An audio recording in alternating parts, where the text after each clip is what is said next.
Hello, welcome back.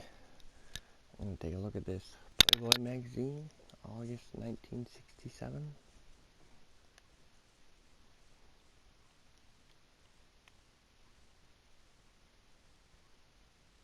Playboy's Playmate of the Month.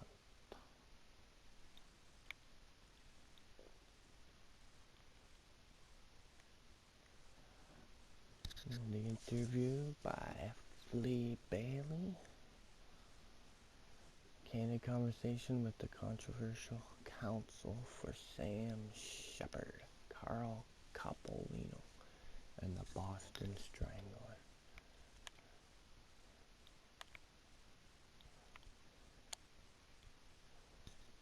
Sam Shepard spent 10 years in the dungeons Ohio uses for prisons.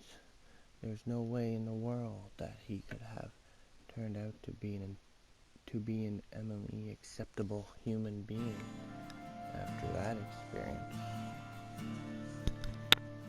Ethically, you're bound to advise a client that though you're satisfied he's guilty, he has a right to a trial and to an acquittal, if that's the result within the limits of not manufacturing any evidence.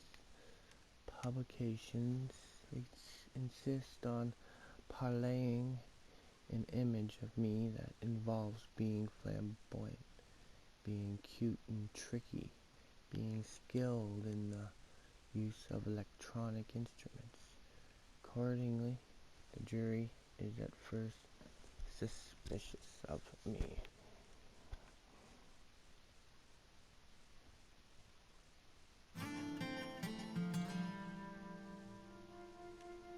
I'll read a few questions to see what he has to say. At this point in your career, after two major setbacks, the DeSalvo trial and the second Coppolino case, do you think your pyramid of successes may be cracking? There are no setbacks until the record is closed. We had nothing to lose in the DeSalvo case. He was not on trial as the Boston Strangler. We were litigating the Massachusetts rule on insanity, which is likely to be revised and updated very soon. The verdict in that case is on appeal, and I expect to win it. As for Coppolino, I'm convinced his verdict will be overturned. I may well run into a major setback tomorrow. That's the nature of this profession, but it hasn't happened yet. In any case, I consider the whole business of statistics irrelevant to the ability of a trial attorney, because there are too many cases no lawyer could win, and too many no lawyer should lose. You've often said that defending a murder suspect is the highest calling in your profession. Why?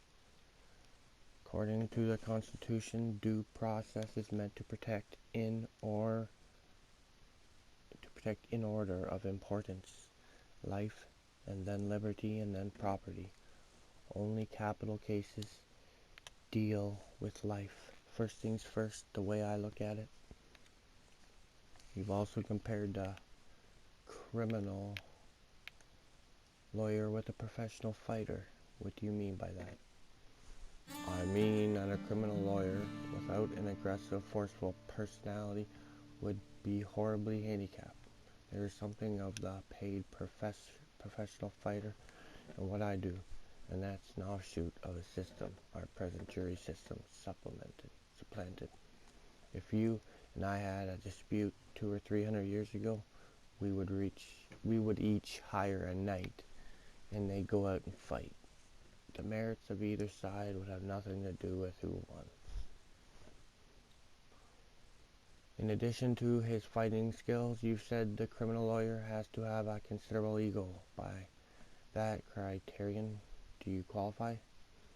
Yes, but I like to emphasize the distinction between ego and egocentricity. Ego simply means your sense of self. That's essential. But if, in order to function well, you have to rely on the support and the continuing admiration of your brethren in the law, criminal law is no business to be in. Defending an unpopular criminal is a very lonely business. Can a criminal lawyer function entirely by himself? No, of course not. You must prepare a case as completely as you can, and that means you must have superior investigators working for you. There are times when a great investigator is more important than a great lawyer.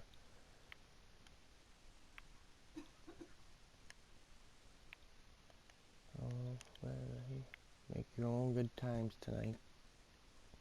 Light up a one-of-a-kind taste.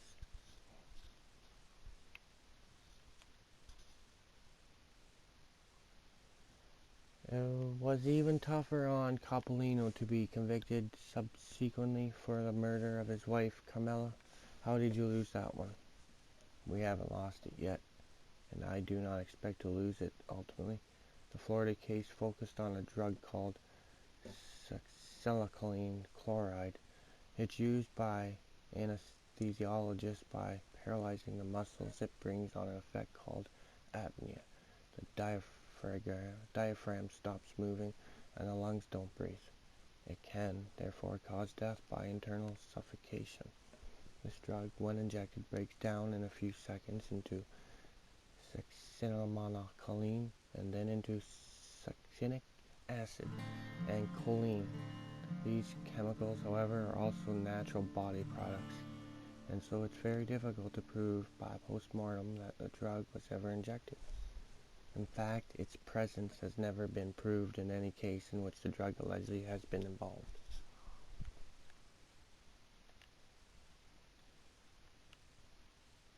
Having said that you would defend and plead innocent a man you thought was guilty, how do we then know whether Sam Shepard is innocent, even though he was acquitted?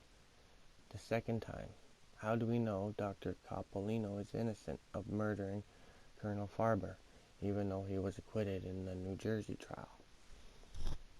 You don't know. What you're asking is whether it is possible to equate my appearance for a client with that client's innocence. Obviously, that's not possible. There is no way of determining under law whether a man is innocent or guilty except through the machinery of the law.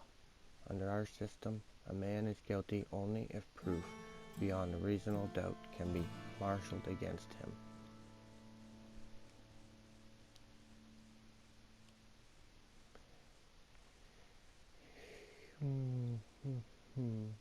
In the courtroom, how important is the personal impression you make on a jury in determining the outcome of a trial? It's vital. In a trial, the order of importance of the principles is either the defendant first and the defense counsel second, or the reverse. If the defendant testifies and makes a good impression, that is, if he's believable, he'll always be acquitted. But if he does not take the stand because, for one reason, his decision to testify would allow the prosecution to introduce his past record, then he may be reduced to the status of a cigar store Indian or a pawn on a chessboard.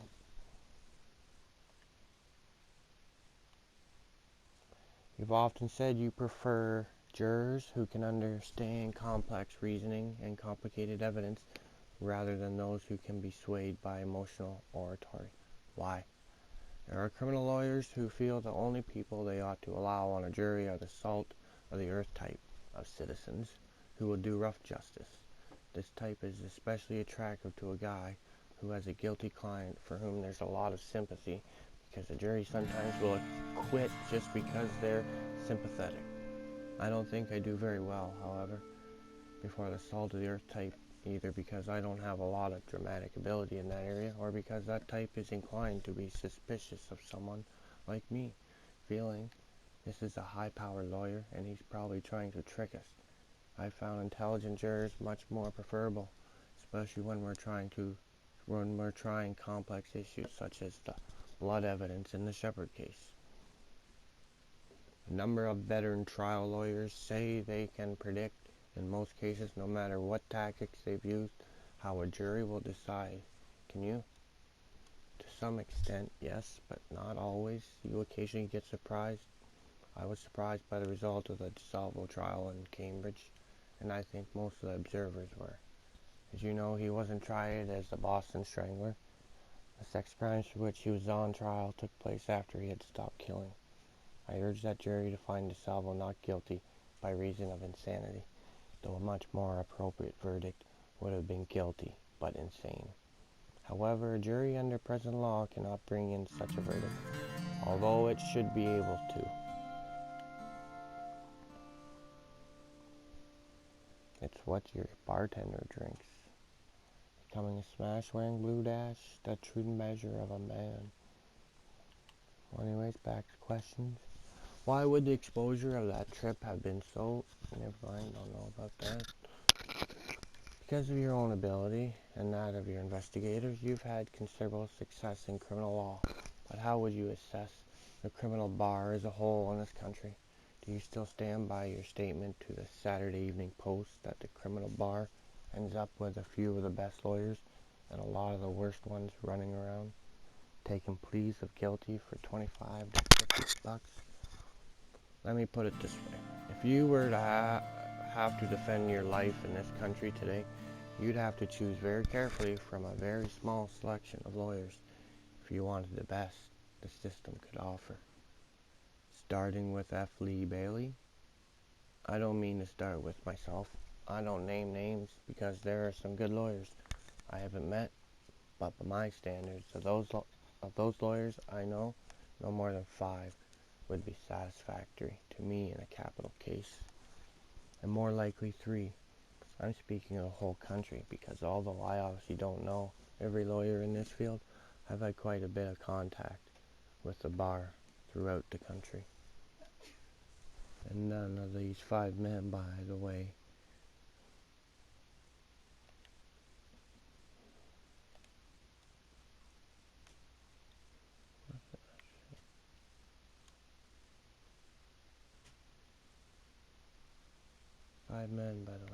practices criminal law exclusively.